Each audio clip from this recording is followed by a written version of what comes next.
Assalamualaikum warahmatullahi wabarakatuh. Nama saya Arif Budi Pangestu. Hari ini saya ingin menjelaskan secara singkat definisi apa itu bangsa dan negara. Yang pertama, bangsa. Bangsa adalah sekelompok orang yang tinggal karena memiliki persamaan identitas. Nah, persamaan identitas tersebut menjadi pembeda bangsa tersebut dengan bangsa yang lain. Nah, contoh-contoh dari persamaan identitas adalah satu, suku dan ras. Suku dan ras itu pasti ada dong setiap bangsa dan negara, minimal 2 sampai 5 lah yang ada tuh.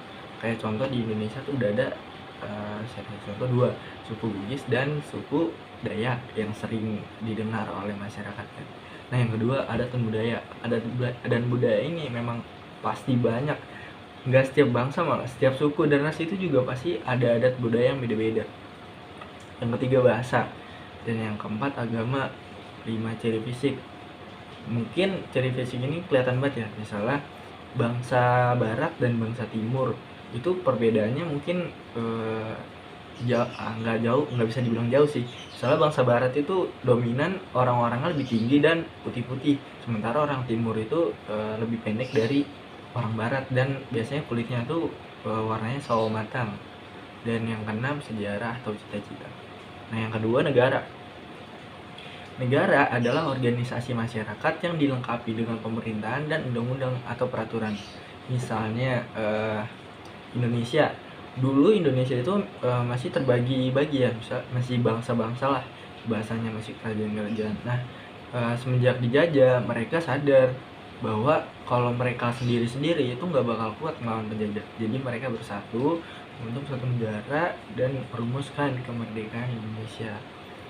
Nah, negara ini, di dalam negara ada dua, yang ada konstitutif, ada deklaratif. Nah, di konstitutif ini ada banyak, ada rakyat, wilayah, pemerintahan yang berdaulat. Yang pertama, rakyat. Rakyat ini terdiri dari yang penduduk dan bukan penduduk, alias bukan penduduk itu diartikan bisa aja turis ya kalau sekarang bahasanya. Jadi orang luar negeri yang datang ke Indonesia untuk berwisata atau berliburan atau datang hanya sekedar lihat-lihat. Nah, yang penduduk itu terdapat dua, ada yang warga negara dan bukan warga negara. Nah, warga negara itu yang asli orang Indonesia alias lahir di negara tersebut. Dan yang bukan itu seperti contoh, ada orang luar negeri yang ingin tinggal selamanya di Indonesia dan dia menjadi warga negara Indonesia. Nah, itu memang dia tinggal di Indonesia atau menjadi penduduk Indonesia, tapi hakikatnya dia bukan warga negara Indonesia alias warga negara asing yang menjadi warga negara Indonesia. Nah, setelah rakyat itu ada wilayah. Wilayah di setiap negara itu pasti ada, seperti darat, laut, dan udara. Mungkin darat, laut, dan udara itu pasti ada, kecuali Laos. Laos itu salah satu negara yang tidak memiliki laut. Yang ketiga, pemerintahan yang berdaulat. Nah, pemerintahan yang berdaulat ini terdiri dari presiden, wakil presiden, dan yang lain-lain. Nah, yang kedua, dari negara itu ada deklaratif. Deklaratif itu adalah pengakuan dari negara lain. Contoh, Indonesia membacakan proklamasi pada tanggal 17 Agustus 1945.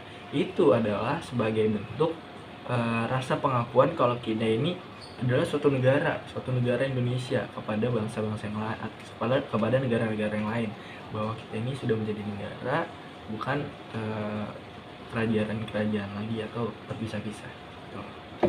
Sekian dari saya, penjelasan tentang bangsa dan negara secara singkat. Terima kasih. Assalamualaikum warahmatullahi wabarakatuh.